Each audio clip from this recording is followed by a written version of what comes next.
It's a big, noisy universe of stocks out there. Welcome to Goodbye or Goodbye. Our goal to help cut through that noise to navigate the best moves for your portfolio. And today we're taking a look at the automotive industry. What's the best way to play it now? I'm here with Al Root, Barron's associate editor. Good to see you, Al. Thanks for being here. Hi, Julie. So let's get to the stock that you're seeing is a good buy right now, and that is Ford. And this is an interesting one because as we were talking about earlier, GM reported this morning, even though the numbers look pretty good, the stock went down. So let's talk about Ford and why you think it's a good buy right now. So relative performance. So General Motors, actually the reaction was frankly shocking and nobody really knows why.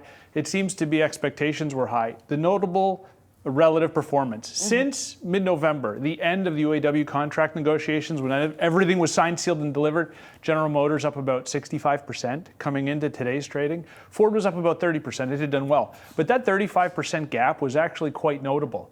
Now, General Motors piled some cash into share repurchase. Investors like that. But it's happened a couple times in history, and usually the gap closes. So the setup for Ford and the expectations embedded in Ford stock are a lot lower than in General Motors. They also are paying special dividends every year, and as investors get confident in their free cash flow, you could see that gap close. So it starts with a basic observation, hey, why is Ford lagging? Yeah, that's interesting here. And so when they report, we're going to hear about their Ford Pro division.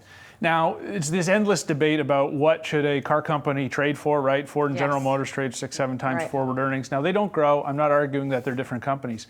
But Ford resegmented his business. It now reports EVs. Well, both of them resegmented their business to some extent. They report EVs, they report the commercial business. And the commercial business made $3 billion in the first quarter. It sort of blew everybody's mind, reported 16.7% operating profit.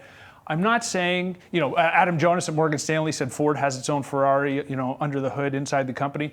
I don't want it spun out. I don't want it sold. But what I think it can do is the consistency of profits in the Pro business with service sales and things like that will start to give investors confidence. Wait a second, the free cash flow won't go to zero every time there's a dip. And it's interesting that it's not like the glamorous, shiny new toy part of the business. Right. It's like the workhorse part of the business. Yes, that's one of the risks. Let's get to your last point here. The auto market's fine. Yes, my wicked hot take. We're selling more cars in 24 than we did in 23. We're still below pre-pandemic levels. Interest rates are high. Affordability is okay. It's not as good as it was pre-pandemic. Things should continue to get better. Automotive production is stable. So you really can't recommend Ford or General Motors for that matter in, ahead of a recession or ahead of consumers really like, oh no, falling off a cliff. They're not going to fall off a cliff. Things are okay. Pricing, what do we hear from General Motors? Pricing's a little better than people expected. I mean, the stock is down. Maybe we're all afraid of things, but pricing is holding in there. Mix is holding in there. The traditional car business looks like it has longer legs than it did just a few years ago with competition from EVs. The market is fine. That's a good setup for Ford. Right, and to your point, if the performance on a relative basis is less than GM's, maybe fine is good enough. Exactly. Let's talk about the risk, though, to that performance, and that is, the EV sort of albatross, right? Yeah. So the big risk for me was business execution, and we listed two things. EV losses, I want to see those shrink. Lost, I think, roughly $900 million or $1 billion in the first quarter in the EV business. I want to see that shrink. I want to see them reduce spending, sort of scale losses, sort of show that they can manage that business and become a profitable maker of multiple powertrains out in the future. And then I want to see quality improve and warranty expenses go down. Now they have like $2 billion in projected cost savings. If they do that with the fine auto market, I think the stock will be fine. All right, we shall see. And then let's get to the stock that you think people should avoid. And coincidentally, this company is reporting this very day after the close of trading. I'm talking, of course, about Tesla, which has had a big rebound as of late, which means that its valuation is climbing again. So it's about 100 times 2024 earnings. Now, saying goodbye to Tesla means I will get lots of nasty emails and be excommunicated from the Twitter community or the X community. But listen, I'm not a Tesla hater. Barron's picked it at the beginning of 2023. I used to say things like, I love Tesla stock at 100. I like it at 150. I'm ambivalent at 200. Now it's at 250. There's a lot of non-automotive hype in the stock right now. Yes. Even RBC analyst Tom Narayan, who we're going to talk to later. Love Tom. Was saying, listen, I don't know where this stock goes post-earnings. His price target is 227. He's a buy. So Tesla's a great company. I don't say, oh, Tesla's going to zero. I don't think the worst things that some people think about Musk in the business. But at 250, I'm ambivalent. Yeah. And I don't see how, outside of some things that we'll talk about, the stock has a tremendous second half of 24 or even a good half of 25. Well, and you talked about Musk, and the robotaxi event is August 8th. Yeah. Oh no, it's actually not August 8th. It's going to be some other time. Oh, the Cybertruck's coming at this time. No, it's actually coming at this time. Oh, we're going to have FSD rollout. No, not. All of this stuff. Yep, and I'm using Musk's own words against him. I love the quote from the first quarter earnings call. He said, basically, I'm pathologically optimistic. But that's a problem right now, given the stock is around 250.